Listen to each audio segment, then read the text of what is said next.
Pegging and cribbage is one of those things that separates the amateurs from the people who are really serious about it, and I am kind of right in the middle. I know some basic pegging strategy, but I'm always trying to improve.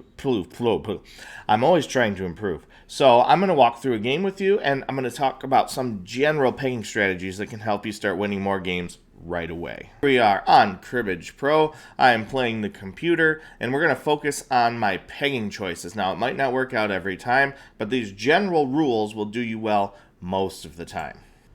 The first thing you should know is that as the dealer, the card that the other person plays gives you a good insight into what they've kept into their hand.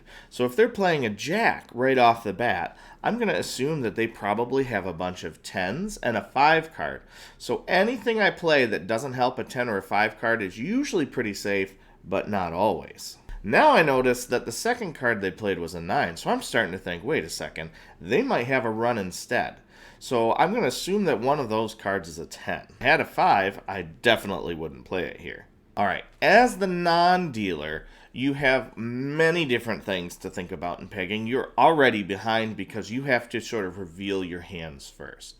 In general, the best thing you can do to lead the safest card is going to be a smaller card.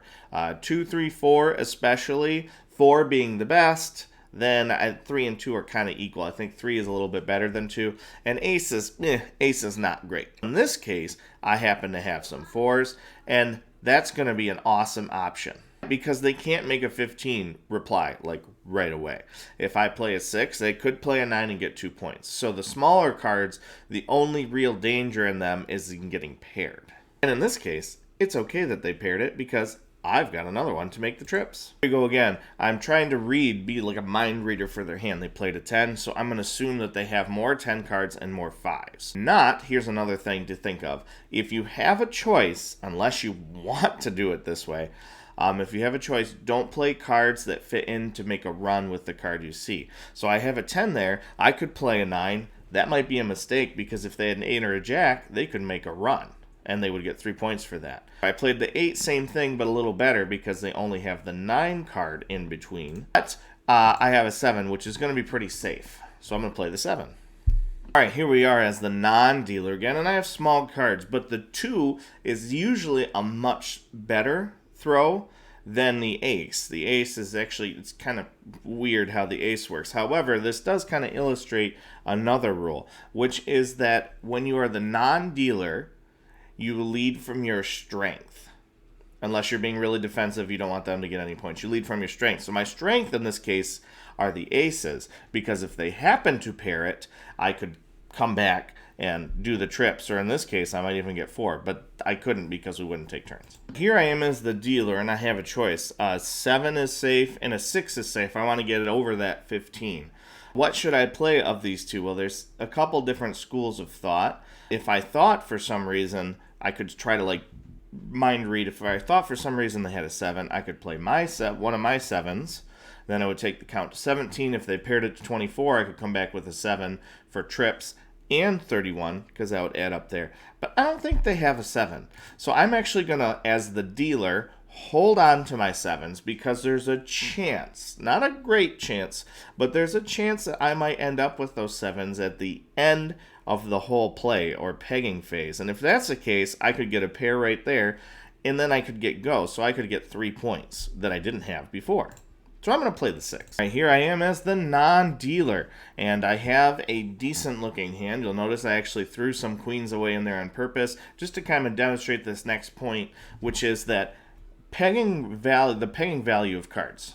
For example, the low cards, ace, 2, 3, 4, have more pegging value, inherent pegging value, than the middle cards or higher cards. Middle cards are 6, 7, 8, 9, and the high cards are 10, jack, queen, king. The 5 is like the 5. The 5 is always the 5. It's kind of in its own thing. So usually you want to keep those if you have them. So in this case, I have a pretty good pegging hand because I've got some low and some middle cards, and we'll see if it turns out well. Another thing to note is that I kept this 3 and this 8. And 3 and 8 add up to 11, which is kind of considered a magic number. Some people even call it magic 11s. Because if the other player has a lot of 10 cards, or even a double run of 10 cards, which happens somewhat often. I mean, the 10 value cards, the dimes, are the most common cards. I can play that magic 11 in there to get the count to 31. So I'm going to play my 3 because I might want to get a magic 11. Even though the 4 is safer, I'm playing to my strength, which is that 11. Well, now, what do I do here? Well, this is pretty easy. I would not have played that if I were them, because you want to always have a response. So they played a 6, and then how could I respond? If I respond with my 6, I get a pair for 2 and 15 to make it 4, and I'm definitely going to do that.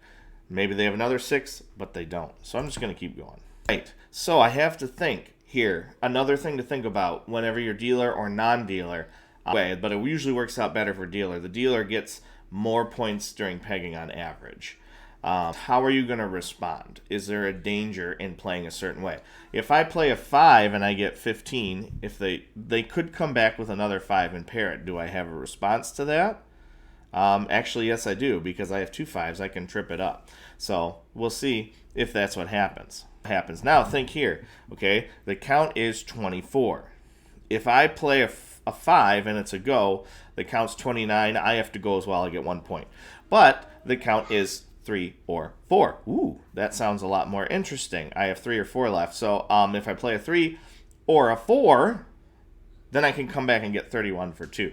That sounds better to me. And I'm going to try to make the count higher, so I'm going to go with the 4.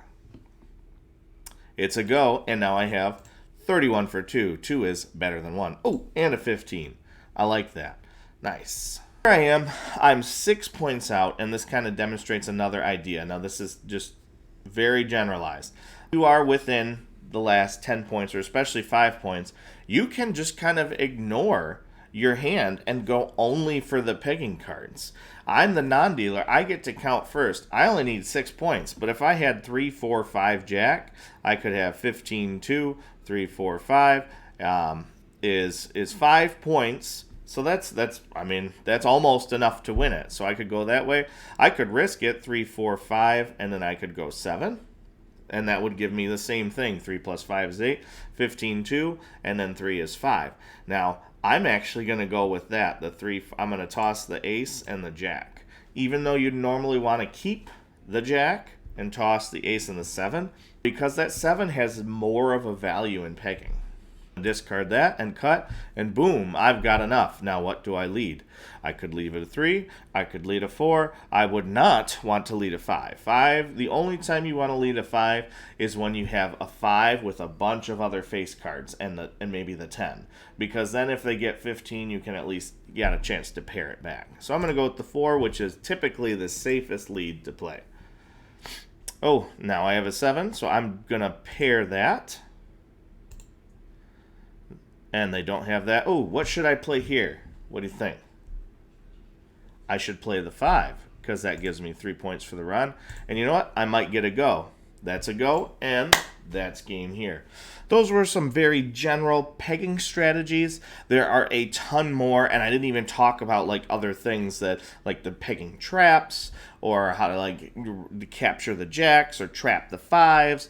There's so many other things out there that I could have talked about in pegging, but I'm just kind of talking about these pegging strategies as they pop up in a natural game because I think that's the most organic and relative practical way for them to show up. So if you like learning about pegging, make sure you drop a comment down there and say, hey, I thought this was helpful. Keep doing more stuff like this. Do more pegging traps because my pegging game is terrible and I really need to learn those too. So we can learn them together.